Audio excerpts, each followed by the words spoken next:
Welcome to WagerTalk TV. We're talking some NBA on this fine Wednesday. We're going to talk about a Saturday game here.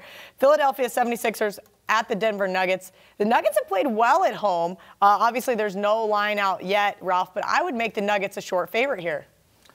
I probably think they'll be a dog by a point or two. But I agree with you. Playing at home 20-4 this year, straight up 16-8 ATS. They've only been a home dog 3 times, and 2 of those times to Golden State. Yes. So you're right. It's going to be right around there. But to me, it's the rest factor.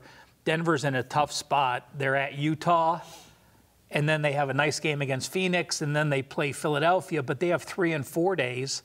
While Philly, we're filming on Wednesday, has San Antonio, and then a couple days off. And I really, the Philadelphia offense is really clicking, and Embiid and Simmons are really got a nice duo together. So, I look at it. Philly has won and covered 3 straight in the series, and Philly is 7-1 ATS against the Nuggets the last 8. So they've had their number. But again, this is the spot where Denver at home, as long as the rest factor doesn't matter, and I negate the rest factor a little bit because of the Phoenix game.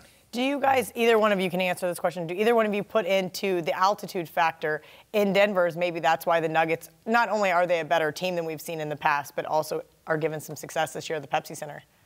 I do, especially from the Eastern Conference.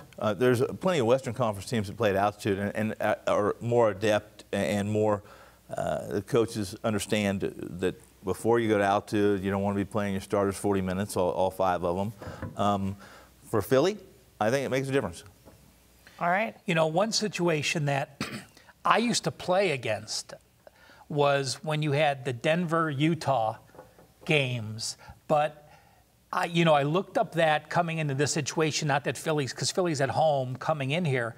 But actually the teams that played Denver and Utah back-to-back the last couple years have actually been above 500 because the line has adjusted so much. Absolutely. So everyone talked about those altitude situations and Denver playing altitude, but these are NBA guys that are going to play 35 minutes, and it's not the same as altitude. You get your TV rest football, and you get your breaks. So I think.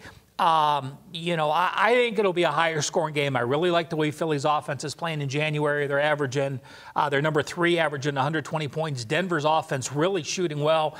I think 6 of the last 7 games at home, over 50%, and they're putting up the points too. So, if the total's in that 218 range, I would look to lean with the over as well. All right, Tony, do you have a number that you're looking for in this game? No, I really don't. This is one of those you would describe as a leave game.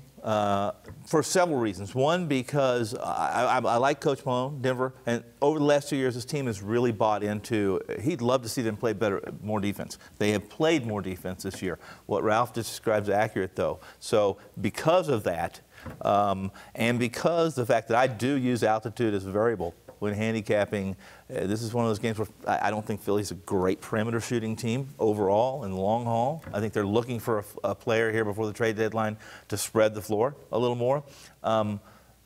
Philly's been a miss to me all year. I don't think I've been right on them once. So when we got signed this video, that's my Minnesota Gophers and college hoops. I just won't use Minnesota ever. I will say this: Philly's playing San Antonio tonight. They're a couple-point favorite. 76ers are 11-5 ATS, off a straight-up loss if they happen to lose at home against San Antonio Wednesday night. All right, great stuff from both guys. $9 Monday at WagerTalk. Get all daily packages for Monday's action plus any college basketball, NFL, whatever's left, priced at only $9, including any 5% best bets, normally priced at $30.